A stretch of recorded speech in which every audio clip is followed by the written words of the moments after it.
Captain Day stood on the bridge of his ship, staring at the empty space ahead. The Eternal Watcher hung silent in the darkness, invisible to anyone who might be looking. They had been here for 3 weeks, waiting and watching. Day's crew knew how to be patient. Humans had learned patience the hard way. 600 years ago, Earth had nearly died. Nuclear fire had covered the planet. Cities burned. Billions died. The survivors went underground, into mountains, under oceans. They stopped sending signals into space. They stopped making noise. The galaxy heard Earth's silence and thought humanity was gone forever. But humanity was not gone. They were hiding, healing, learning. Admiral Hana sat in Terra Command, deep beneath Earth's surface. Screens covered the walls around her, showing data from 1,000 sensors scattered across the solar system. She had gray hair now, tied back in a tight knot. Her uniform was dark blue with silver stars on the shoulders. She had spent 40 years in the defense fleet, and she had never seen Earth's sky. She was born underground, like most humans now. "Admiral, the Council is voting," said a young officer at her side. His name was Tay, and he would become important later, though he did not know it yet. Hana watched the screen. Far away, on a massive space station, representatives from 847 alien species were having a meeting. The Galactic Council had existed for 4,000 years. They made rules for half the galaxy. They decided which planets could be settled, which systems could be mined, and which worlds should be left alone. Today, they were voting on Earth. "Quarantine Zone Theta 941, the Council leader said. His name was Ven, and he was old even by alien standards. His species lived for 500 years, and he had led the Council for 3 centuries. For 600 years, this system has been listed as dead. Nuclear contamination. Atmospheric collapse. No life signs detected." On the screen, Hana watched aliens from different worlds nod their heads, or wave their tentacles, or flash their scales in agreement. They all believed the same thing. Earth was a dead rock circling a yellow star. "The Vryn Empire has requested permission to cleanse the system," Ven continued. "They wish to remove remaining radiation and prepare the planets for mining operations. Does anyone object?" Silence filled the council chamber. No one objected. Why would they? Who cares about a dead world? "Then it is decided," Ven said. "The Vryn fleet will proceed to Theta 941 and begin sterilization operations." Hana closed her eyes for a moment. Sterilization. Such a clean word for what they planned to do. The Vryn would shoot weapons at Earth that could crack the crust. They would turn the oceans into steam. They would make sure nothing could ever live there again. But 8 billion humans lived there now. Cities stretched underground from North America to Asia. Oceans had been cleaned. Forests had been replanted. Children played in parks built inside massive caverns, lit by artificial suns. Earth was alive again. The galaxy just did not know it. "Send the signal to Captain Day," Hana said quietly. "Tell him the Vryn are coming. Tell him to be ready." Light years away, Day received the message. He read it twice, then looked at his weapons officer, a young woman named Jin. She was checking systems, making sure everything worked perfectly. Jin had been born on Mars, in one of the hidden colonies humans had built. She had never seen an alien before. Soon she would see many. How long until they arrive? Day asked. 4 days, said another officer. This was Yuna, the ship's science officer. She was brilliant with languages and had spent years learning every alien language in the Council. Humans had been listening to alien broadcasts for 600 years. They knew everything about the galaxy. The galaxy knew nothing about them. 4 days, Day repeated. He walked to the window and looked at the stars. Somewhere out there, a fleet of warships was coming to destroy his home. They thought no one would stop them. They thought no one was watching. They were wrong about both things. On Earth's moon, Captain Sora prepared her cruise. The moon looked dead from space, covered in gray dust and old craters. But underneath the surface, weapons waited. Humans had turned the moon into a fortress.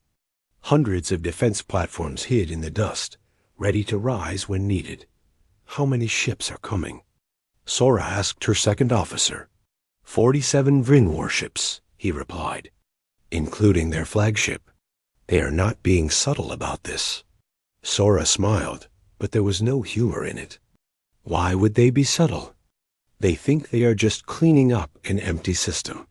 Around Jupiter, human shipyards powered down. The massive stations went dark and cold, pretending to be asteroids. Thousands of workers waited inside, breathing slowly to conserve oxygen. Around Saturn, more ships hid in the rings, their engines silent. Near Mars, an entire battle fleet waited beneath the red sand. The galaxy thought humanity was extinct. They were about to learn the truth. The Vryn fleet entered the solar system on a Tuesday morning Earth time. War Prime Corvath commanded the fleet from his flagship. He was proud and confident. He had destroyed 6 planets in his career and received medals for each one. This would be his 7th. An easy mission.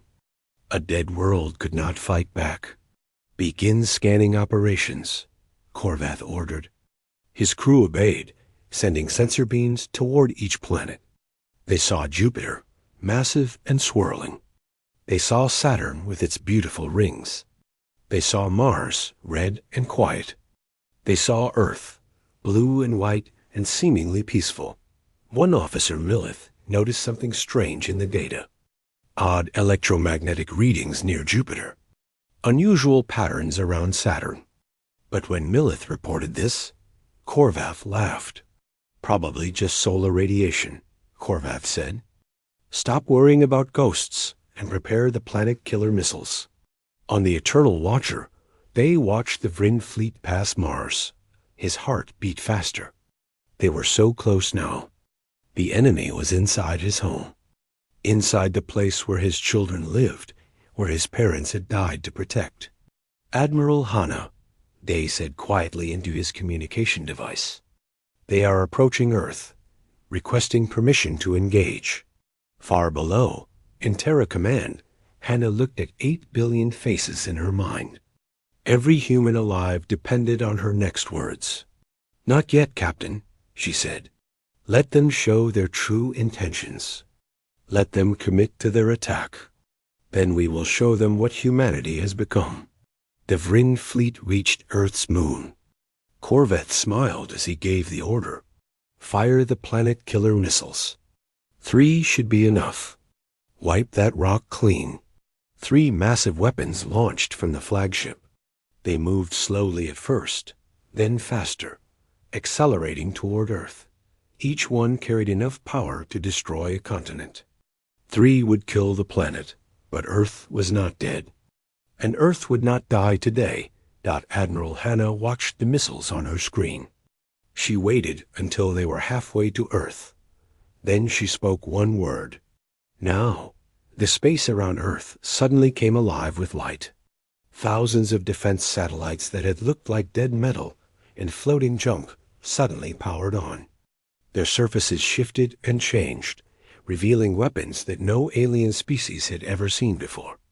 The satellites locked onto the 3 planet killer missiles racing toward Earth. On the Vryn flagship, alarms started screaming. Officers shouted in confusion as their screens filled with targeting data.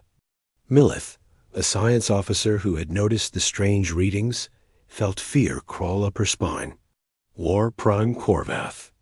She shouted, "There are weapon systems activating all around us. Thousands of them." Corvath stared at the screens in disbelief. That is impossible.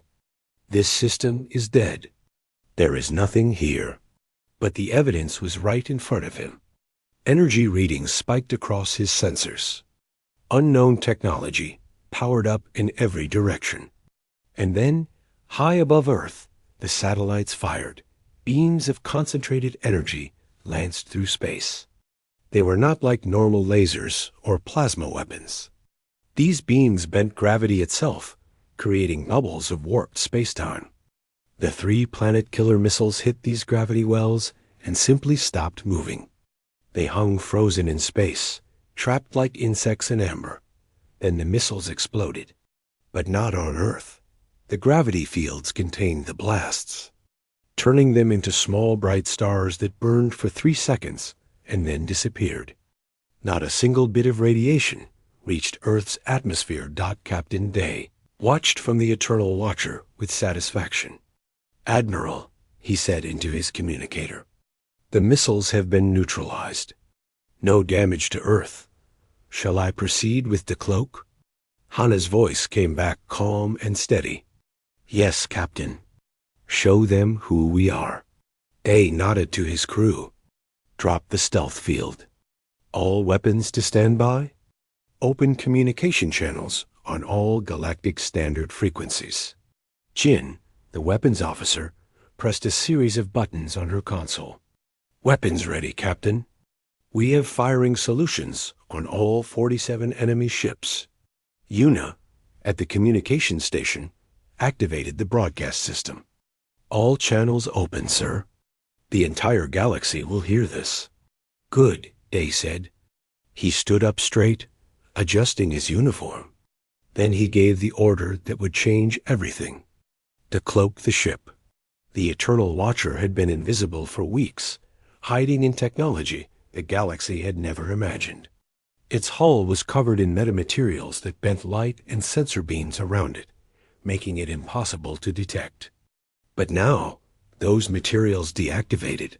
The ship appeared in the middle of the Vryn fleet, like a ghost becoming solid dot. It was beautiful and terrifying at the same time. The hull was dark gray, almost black, with smooth curves that looked organic. See? Like it had been grown instead of built. Blue lights ran along its surface in patterns that seemed alive. The ship was smaller than the Vryn flagship, but somehow looked more dangerous, more purposeful. On the Vryn flagship, chaos erupted. Officers fell out of their chairs. Korvath grabbed the arms of his command throne, his face turning pale. Where did that come from? He screamed. How did it get through our sensors? Milith checked her instruments with shaking hands. War Prime, I am detecting more ships. Many more ships. They are all decloaking now. Around the solar system, 200 human warships dropped their stealth fields. They appeared near Jupiter, around Saturn, between Mars and Earth. Each one was different in design, but shared the same dark, deadly elegance. The Vryn fleet was suddenly surrounded. They activated the communication system. His voice broadcast across every frequency the Galactic Council used. Every ship in the Vryn fleet heard him. Every station in Council space received the signal. Billions of aliens across hundreds of worlds heard a human voice. For the first time in 600 years. This is Captain Daehyun of the Terran vessel Eternal Watcher. He said in perfect galactic standard language, You have fired weapons at a living world. You have attempted to murder 8 billion souls. You have attacked our home. Korvath found his voice. This system is dead. It has been confirmed dead for 600 years. Your confirmation was wrong, Day replied coldly. We never died. We simply stopped talking to you. There is a difference. On Earth, in cities deep underground, 8 billion humans stopped what they were doing to listen. In schools, children watched screens showing the human ships surrounding the alien fleet. In hospitals, the sick and dying smiled. In government buildings, leaders who had spent their lives preparing for this moment felt relief and fear at the same time. The secret was out. Humanity was alive. And they were not weak. Korvath's pride turned to anger. He had been humiliated in front of the entire galaxy. An extinct species had made a fool of him. He could not allow this. I do not care if there are a few survivors hiding in caves, Korvath snarled. You attacked Vryn weapons. You interfered with a council-approved operation. This is an act of war. He turned to his weapons officer. All ships, target the human vessels. Fire everything. Show these primitives what real military power looks like. The Vryn fleet opened fire. 47 warships unleashed their arsenals at once. Energy weapons, missile barrages, plasma cannons, fusion torpedoes. The space between Earth and the Moon filled with deadly light. On the Eternal Watcher, Jin watched the incoming fire with calm eyes. Enemy weapons inbound. Time to impact. 15 seconds. Activate defense screens, they ordered. Do not return fire yet. Let them see. Blue shields appeared around every human ship, but these were not normal energy shields. When the Vryn weapons hit them, the shields did something impossible. They absorbed the energy and redirected it harmlessly into space. Missiles exploded against gravity wells that crushed them into dust. Plasma dissolved against fields that broke it down to individual atoms. 40-7 Vryn ships fired for 30 seconds. When they stopped, every human ship was undamaged, not even scratched. Korvath stared at his screens in horror. How? How is this possible? Day's voice came back over the communication channel. 600 years ago, we nearly destroyed ourselves. We made terrible weapons and almost used them to end our species. When we survived, we made a choice. We would never be that vulnerable again. We spent 6 centuries learning, building, and preparing. Another human voice joined the channel. It was Admiral Hana, broadcasting from Terra Command. This is Admiral Hana Choi, Supreme Commander of the United Terran Defense Fleet. You fired on our home. You tried to kill our people. But we will not kill you. Watch and learn what we have become. The human ships moved.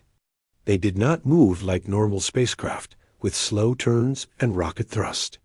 They moved like living things, impossibly fast and precise. In less than 5 seconds, every human ship had repositioned. The Eternal Watcher appeared directly above the Vryn flagship. Other human ships surrounded each Vryn vessel. 1 human ship per alien warship dot. Then the human ships fired. And the Vryn understood their fatal mistake. Human weapons did not use simple energy beams or explosive missiles. They used technologies the galaxy had not developed. Gravitational weapons wrapped around Vryn ships, crushing shields and holding the vessels in place. Quantum disruptors shut down alien engines without destroying them.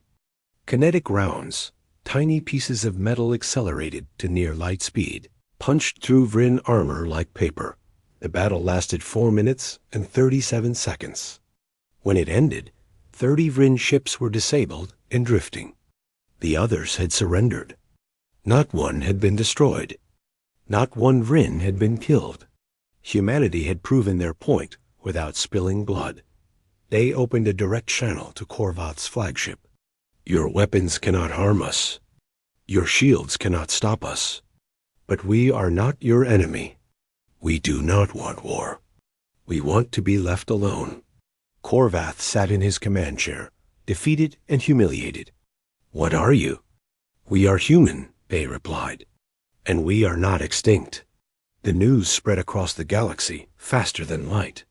Within hours, every civilization in the Galactic Council knew what had happened at Thetan 941. A species thought dead for 600 years had returned. And they had technology far beyond what the galaxy possessed. On the council station, 847 representatives gathered in emergency session. The great chamber, which could hold thousands, felt too small now. Fear filled the air like smoke. Council Prime. Ven stood at the center, his old body trembling slightly. He had led the council for 300 years, and had never felt this kind of uncertainty. We have all seen the broadcasts, he said, his voice echoing through the chamber. The humans survived. They have been watching us, listening to us, learning about us while we forgot about them. A representative from the Palaxi species stood up. Her name was Counselor Raish, and she was known for her peaceful nature. "We nearly committed genocide," she said quietly. "We voted to sterilize a world with 8 billion living beings. We did not check. We did not verify. We simply assumed they were dead and moved on." Angry voices rose from other parts of the chamber. High Inquisitor Drenix, a militant leader from a warrior species, slammed his fist on his podium. "These humans are a threat. They have been hiding, building weapons in secret. They surrounded a council-approved fleet and attacked it. This is unacceptable. They defended their home," Raish argued back. "The Vryn fired first. The humans showed restraint. They could have killed every Vryn in that fleet, but they chose not to. That shows wisdom, not aggression." The debate raged for hours. Some species wanted humanity quarantined. Others wanted their technology seized. A few wanted to form alliances. But everyone agreed on one thing: the galaxy had changed. A new player had entered the game, and they were not asking for permission. Meanwhile, on Earth, preparations were underway. Admiral Hana had made her decision. If the galaxy wanted to meet humanity, then humanity would meet them on equal terms. She had chosen Ambassador Tay Wan for the task. Tay was a former soldier who had spent 20 years fighting in the underground resistance during Earth's dark years. But when the fighting ended, he had studied diplomacy and languages. He understood violence, but he believed in peace. He was perfect for the job. "You understand what we are asking?" Hannah said to him in her office. "You will be the first human most of these species ever meet. You will represent all of us." Tay nodded. He was in his 50s now, with gray streaks in his dark hair. His face showed the lines of someone who had seen hard times. "I understand, Admiral. We have one chance to make this right. We cannot waste it. Take Yuna with you," Hana said. "She knows their cultures better than anyone. She will help you avoid mistakes." Dr. Yuna Park had already been briefed. She was nervous but excited. For years, she had studied alien languages and customs from broadcasts and intercepted communications. Now she would finally meet these species in person. 3 days later, a human diplomatic vessel approached the council station. The ship was called Peaceful Dawn, and it was designed to impress without threatening. Its hull was white and silver, decorated with blue symbols representing Earth. It was smaller than a warship, but elegant and clearly advanced. When the ship docked, thousands of aliens watched through cameras and windows. They wanted to see what humans looked like. Would they be monsters? Warriors? Something else? The airlock opened. Ambassador Tay walked out first, dressed in a formal dark suit with a blue sash across his chest. He looked calm and confident. Dr. Yuna followed him, wearing similar formal clothes. They both looked remarkably normal to most species. 2 arms, 2 legs, 1 head. They walked upright and breathed the same air as most council species, but their eyes held something that made observers uncomfortable: intelligence, purpose, look of beings who had survived the impossible and learned from it. Council Prime Ven met them in the main hall, along with dozens of other representatives. The old alien bowed his head in the gesture his species used for respect. "Welcome to the council station," Ven said.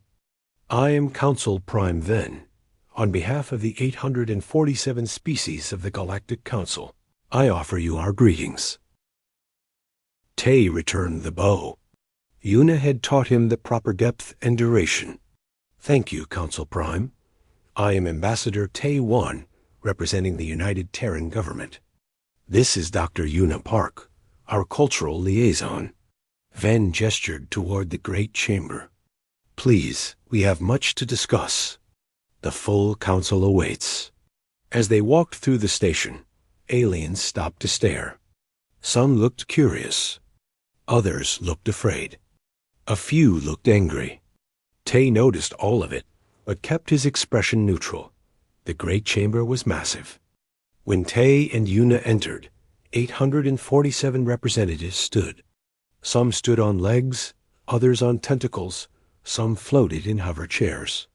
The diversity was incredible, and they were all looking at two humans. Ven led them to a platform in the center.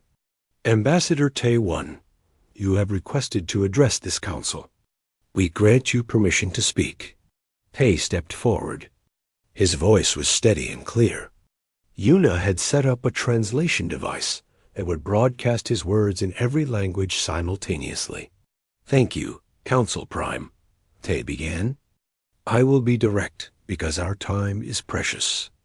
For 600 years, we have listened to your broadcasts. We know your languages. We know your histories. We know your laws and your cultures. We have studied every debate in this chamber, every decision you have made. He paused, looking around the room. We know all of this because we have been here all along. We were not dead. We were healing. And while we healed, we listened. A murmur ran through the chamber. Some species looked embarrassed. Others looked angry. Tay continued. In those 600 years, we heard this council discuss our system 183 times. We heard debates about mining our asteroids, harvesting our gas giants, cleansing our planet. We were called Quarantine Zone Theta 941, a dead region to be exploited when convenient. He activated a holographic display. Images appeared in the air, showing recordings of council sessions. Aliens talking casually about destroying Earth, planning mining operations, discussing sterilization procedures. The evidence was undeniable. You never sent a ship to verify, Tay said, his voice harder now. You never checked if anyone survived.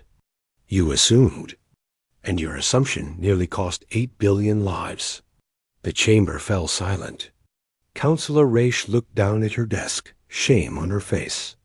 Even Drenix seemed uncomfortable. But, Tay said, his voice softening, we are not here to accuse. We are here to understand. We want to know why the galaxy forgot to check. Why a civilization thousands of years old made such a basic mistake. Ven spoke up, his voice heavy with regret. Because we became comfortable. We grew lazy. We have had peace for 1,200 years, and in that peace, we forgot to be careful. We forgot to verify. We forgot that life is resilient and finds ways to survive. Then let this be a lesson, Tay said. Silence does not mean death. It can mean preparation. It can mean a species is listening and learning. It can mean they are deciding how to return to the galaxy. He looked around the chamber again. We could have attacked the Vryn fleet. We could have destroyed every ship. But we chose not to, because we understand the value of life. We almost destroyed ourselves once. We will not become the thing we nearly died fighting. Yuna stepped forward and added, we know that many of you fear our technology. You wonder how we advanced so far in only 6 centuries. The answer is simple. When you believe you might die tomorrow, you learn to solve problems very quickly. Desperation is a powerful teacher. High Inquisitor Drenix stood up. What do you want from us? Do you demand territory? Resources? Reparations for the near attack on your world? Tay looked at him directly. We want only one thing. We want to be left in peace. We want our system recognized as sovereign territory. We want a guarantee that no species will enter our space without permission. In return, we offer cooperation. We will share some of our knowledge. We will help defend the Council if threats arise. But we will do this as equals, not as subjects or conquerors. The chamber erupted in debate. Some species agreed immediately. Others protested. The discussion continued for hours. Finally, Ven raised his hand for silence. The human request is reasonable. But I have one question for Ambassador Tay. If we grant you sovereignty and membership in this council, will you help us? Will you teach us to be what we have forgotten to be? Tay smiled slightly. On one condition. The galaxy must learn what we learned. Survival requires unity, not dominance. Peace requires vigilance, not complacency. And respect requires verification, not assumption. Ven nodded slowly. Then let us begin again. Let us welcome humanity, not as an extinct species that returned, but as a civilization that never truly left. 2 years had passed since humanity revealed itself to the galaxy. The Council had voted to grant Earth full sovereignty and membership. The vote was not unanimous, but it was decisive. 312 species voted yes. 94 voted no. The rest abstained. It was enough. Captain Day, now promoted to Admiral, stood on the bridge of a new ship. It was not the Eternal Watcher anymore. That ship had become famous, a symbol of humanity's return. Now it sat in a museum orbit around Earth, preserved for future generations. His new command was called Unity's Promise, and it was the first ship designed jointly by humans and aliens. The hull combined human stealth technology with Palaxi shield systems and Vryn engine designs. The crew was mixed too. 60 humans worked alongside 40 aliens from 12 different species. Admiral Day, said his first officer, a Palaxi named Kirith. We are approaching the border zone. Sensors detect no threats. A nodded. He had learned to work with alien crew members. At first, it had been difficult. Different species had different ways of communicating, different body languages, different concepts of time and space. But slowly, they had learned to understand each other. Lieutenant Jin, still serving as weapons officer, monitored her console. She had trained 20 alien officers in human combat techniques over the past 2 years. All defensive systems operational, she reported. The new hybrid weapons are performing well. The hybrid weapons were a compromise. Some council species had been uncomfortable with humanity's gravitational weapons, calling them too dangerous. So human scientists worked with alien engineers to create systems that combined both technologies. The result was less powerful than pure human weapons, but still far beyond what the Council had possessed before. On Earth, Dr. Yuna ran the Interspecies Cultural Integration Center. Her office was in what used to be an underground bunker, but was now a bright building with windows, looking out at the rebuilt surface. Real sunlight came through those windows. Real birds flew past. She was meeting with a delegation from a species called the Norim. They were plant-based beings who communicated through color changes in their leaves. Yuna had spent 6 months learning their language. We want to understand human agriculture, the Norim leader explained, his leaves shifting to show curiosity. Your planet was poisoned by radiation and toxic chemicals. Yet you cleaned it. You made it grow again. How? Yuna smiled. Desperation and patience. We could not leave Earth, so we had to fix it. It took 400 years of careful work. We will share our techniques with your people if you share your knowledge of rapid plant growth. The exchange of knowledge had become common. Humans taught stealth technology to select species. In return, they learned about faster-than-light communication, exotic materials, and medical techniques that could extend human lifespans by decades. Both sides benefited, but not everyone was happy with the new arrangement. High Inquisitor Drenix had gathered allies among the more militant species. They met in secret on a military station far from the Council's central authority. 50 species were represented, all of them worried about human power. They are changing everything, Drennick said to the gathered leaders. The humans have been here only 2 years, and already they influence council decisions.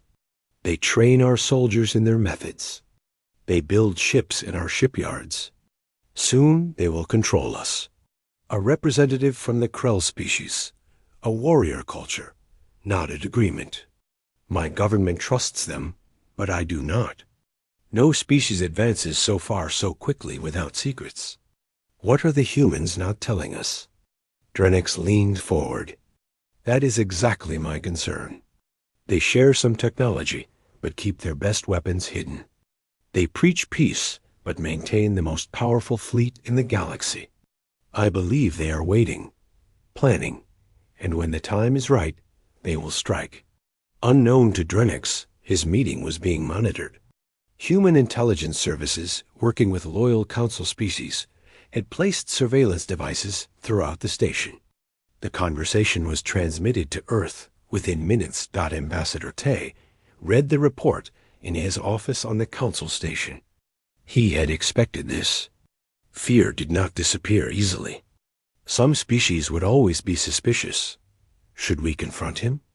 Asked Minho, who now served as Tay's security advisor.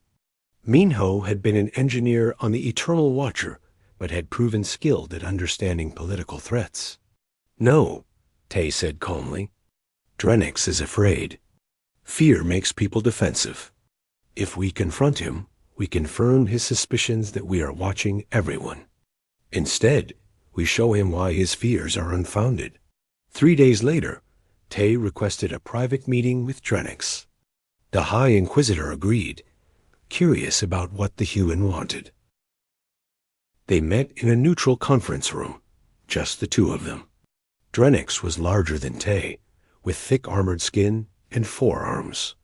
He looked intimidating. Tay sat calmly, showing no fear. You do not trust us, Tay said simply. I understand why. We appeared suddenly with superior technology. We changed the balance of power. Of course you are concerned. Drennick was surprised by the direct approach. You admit you have been listening to my private meetings? Yes, Tay said without apologizing. Your meetings take place on a council military station. That station has standard security protocols. We did not plant the surveillance devices. The council did, years before we arrived. We simply learned how to access the feeds. He leaned forward. But I am not here to discuss spying. I am here to answer your question.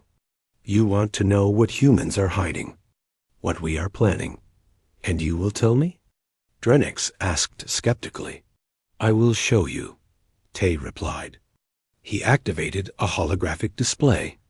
Images appeared showing human military installations, fleet positions, and weapons research.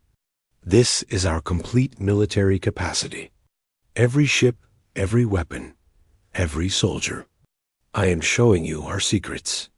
Drennick studied the data carefully. What he saw impressed and worried him. The human military was larger than the council had estimated. Their weapons were even more advanced than suspected. But something else caught his attention. These facilities, he pointed to several installations on the display. They are defensive positions only. You have no staging areas for invasion, no supply chains for extended campaigns. Your fleet is designed to protect your territory, not conquer others. Exactly, Tay said. We learned our lesson. 600 years ago, we nearly destroyed ourselves trying to dominate each other. We will not make that mistake again. We build defenses, not invasion forces. We prepare to protect, not attack. He deactivated the display. You fear we will control the council. But we do not want that. Control requires constant effort, constant surveillance, constant force. We are tired of fighting. We want to live in peace. Drennick sat back, processing this information. Then why share your technology? Why train our soldiers? Why integrate into our society? Because peace requires preparation, Tay answered. The galaxy has been at peace for 1,200 years. That peace made you weak, made you careless. We almost died because of that carelessness.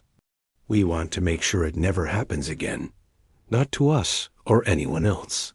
He stood up. "You can continue to fear us, High Inquisitor. That is your choice.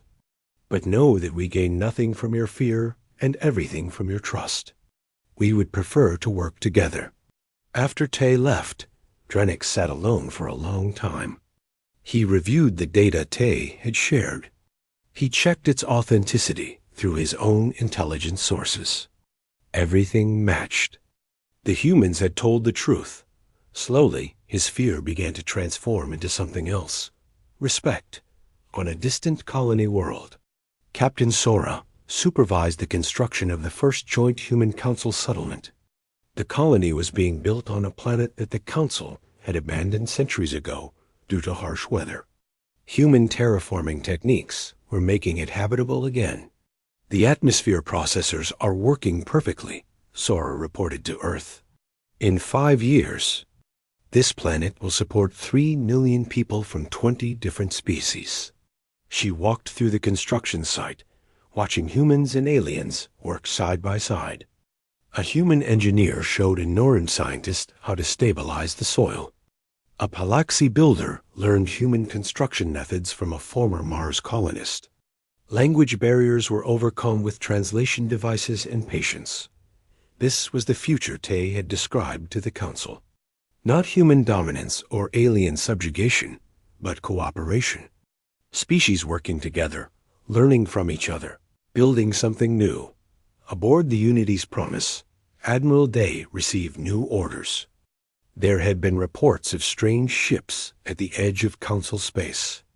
Unknown vessels that did not respond to communications. The Council wanted Day to investigate with his mixed crew. "Set course for the border," Day commanded. "Full stealth approach. Let us see what we are dealing with."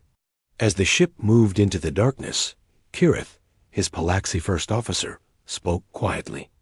"Admiral, do you think these unknowns are hostile?" Day considered the question. "I do not know, but we are ready for anything. That is what humanity learned. Always be ready. Always be prepared. But always try peace first." Jin checked her weapons systems.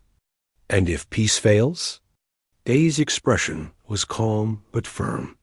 "Then we show them what happens when you threaten the innocent. We show them why the galaxy should fear those who protect it more than those who attack it." The ship jumped to faster-than-light speed, carrying a mixed crew of humans and aliens toward an unknown threat. Behind them, the galaxy continued to change, slowly learning the lessons humanity had paid so dearly to understand. Peace was not weakness. Silence was not death. And sometimes, the most dangerous species was the one that chose mercy over massacre. 5 years had passed since humanity revealed itself. The galaxy had changed in ways no one could have predicted. Human technology merged with alien knowledge. Mixed crews served on hundreds of ships. New colonies thrived on worlds once thought impossible to settle. The Council had grown stronger, more vigilant, more prepared. And then the darkness came. Admiral Day received the first warning while his ship patrolled the outer rim. The Unity's Promise was investigating strange sensor readings near an abandoned star system when the message arrived from Council Central. "Admiral, this is urgent," said Counselor Rash's voice over the communication channel. She sounded frightened, and Resh was not easily scared. "Unknown vessels have appeared in 7 different sectors. They are not responding to any communication. They have already destroyed 3 outposts. Day's crew moved to battle stations immediately. What do we know about these vessels?" He asked. "Very little," Rash replied. "They appear to be autonomous machines. No life signs detected. Advanced technology. They attack without warning and destroy everything in their path." Kirith, Day's first officer, brought up tactical displays. "The attack pattern suggests coordination. These machines are working together despite being light years apart. Jin, at Weapons, ran simulations. If they continue at this rate, they will reach populated systems within 2 weeks. We need to stop them. Admiral Hana, now in her 60s but still commanding the Terran Defense Fleet, contacted Day from Earth. Admiral, the Council has requested our help. They want you to lead a joint task force against this threat. You will have 3,000 ships under your command. Human, Palaxi, Vrin, Norim, and 40 other species. Day felt the weight of responsibility. 3,000 ships. That is the largest fleet in galactic history. Yes, Hannah said. And you will command it. The Council trusts you. The alien crews trust you. Show them what humanity learned in those 600 years of silence. Within 48 hours, the fleet assembled near a strategic point in space. Day stood on the bridge of his flagship, looking at the holographic display showing 3,000 ships from 44 different species. Human vessels with their dark, elegant designs. Vrin warships with their heavy armor. Palaxi science ships. Norim biological vessels. All waiting for his orders. Ambassador Tay had arrived on the flagship to witness history. He stood beside Dr. Yuna, both watching the preparations. This is what we worked for, Yuna said quietly. Species that feared each other 5 years ago, now fighting side by side. Let us hope it is enough, Tay replied. The enemy machines appeared on schedule. They came out of dark space in a formation that suggested intelligence far beyond simple programming. There were 50 of them, each one the size of a human cruiser. Their hulls were black and smooth, covered in strange symbols that changed and flowed like liquid. Day opened communication channels to the entire fleet. His voice was calm and steady. All ships, this is Admiral Day. We face an unknown enemy. We do not know who built these machines or why they attack. But we know what we must protect. Behind us are homes, families, the innocent. We stand between them and destruction. He paused, then continued. We are humans, Palaxi, Vrin, Norim, and 40 other species. We come from different worlds with different customs. But today we are one fleet, one purpose. We are the defense of life itself. The fleet responded. 3,000 captains acknowledged his command. Lieutenant Jin had trained many of the weapons officers over the past 5 years. Captain Sora had taught defensive tactics to dozens of alien crews. Human knowledge had spread throughout the fleet that the machines attacked without warning. They fired weapons that bent reality itself, creating tiers in space that could destroy entire ships. The fleet's shields, a combination of human and alien technology, barely held against the first barrage. Return fire. Day commanded. All weapons, full offensive. The battle began. 3,000 ships against 50 machines. It should have been an easy victory, but the machines were incredibly powerful. They adapted to each attack, learning and changing their defenses. Energy weapons that worked in the first minute became useless in the second. Kinetic weapons that penetrated shields at the start of the battle bounced off minutes later. They are learning from us, Kirith reported. Every attack teaches them how to defend better. Day watched the battle unfold, analyzing the enemy movements. Then he saw the pattern. They are machines, he sighed. D think logically. They adapt based on predictable algorithms.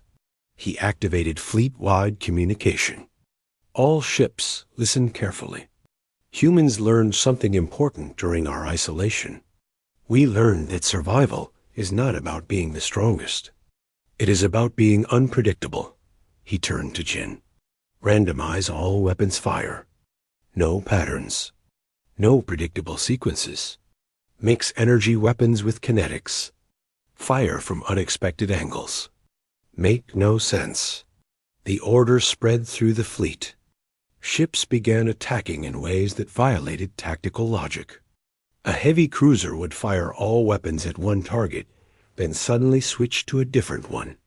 Small fighters would attack capital ships, while capital ships targeted fighters.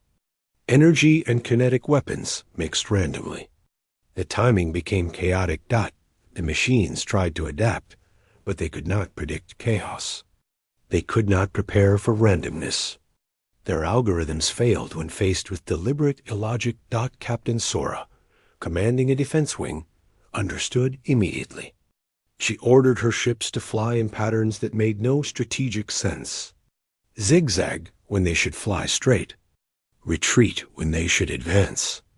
Attack from angles that exposed them to counter-fire. It worked. The machines could not learn from chaos. They could not adapt to unpredictability. Slowly, the fleet began to win, but the cost was high. 200 ships had been destroyed. Thousands of crew members, human and alien, had died. They felt each loss like a weight on his chest. "Admiral," Kirith said, "the enemy formation is breaking. They are retreating."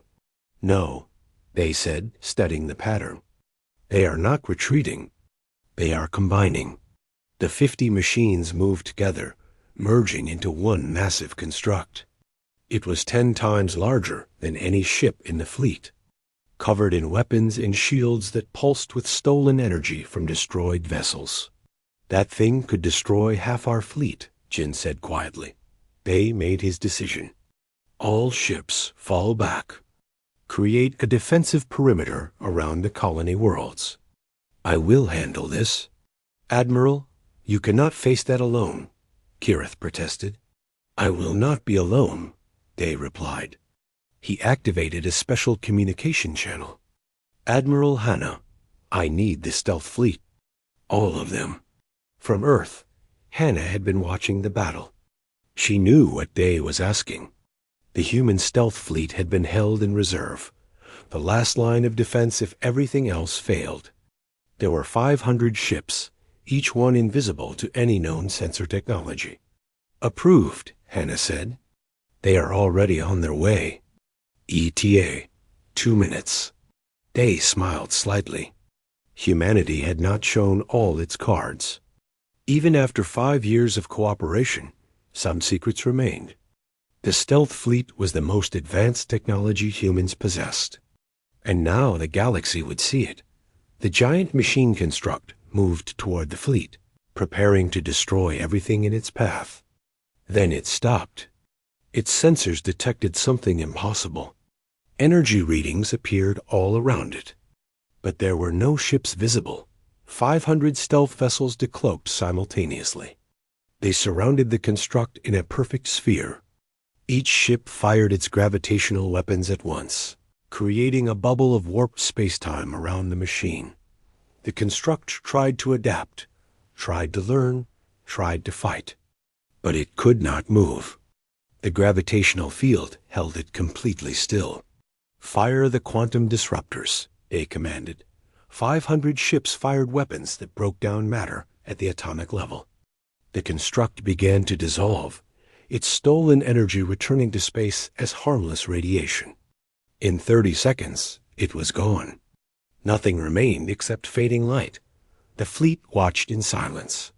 Then, slowly, celebration spread through 3,000 ships. They had won. The galaxy was safe. Aboard the Unity's Promise, Day sat heavily in his command chair. Exhaustion overwhelmed him. But Tay came to stand beside him, placing a hand on his shoulder. "You did it," Tay said. "You showed them what humanity learned. How to survive against impossible odds." "We did it together," Day corrected. 44 species fighting as one. That is what made the difference. Dr. Yuna was already compiling reports. The casualties were high, but they would have been much worse without the cooperation we built over 5 years. The mixed crews, the shared knowledge, the trust between species. All of it mattered. In the following weeks, the galaxy mourned its dead and celebrated its survival. Memorial services honored those who had fallen. Human and alien families grieved together. The council met again in its great chamber. Council Prime Ven, even older now, addressed the assembled representatives. 5 years ago, we nearly made a fatal mistake.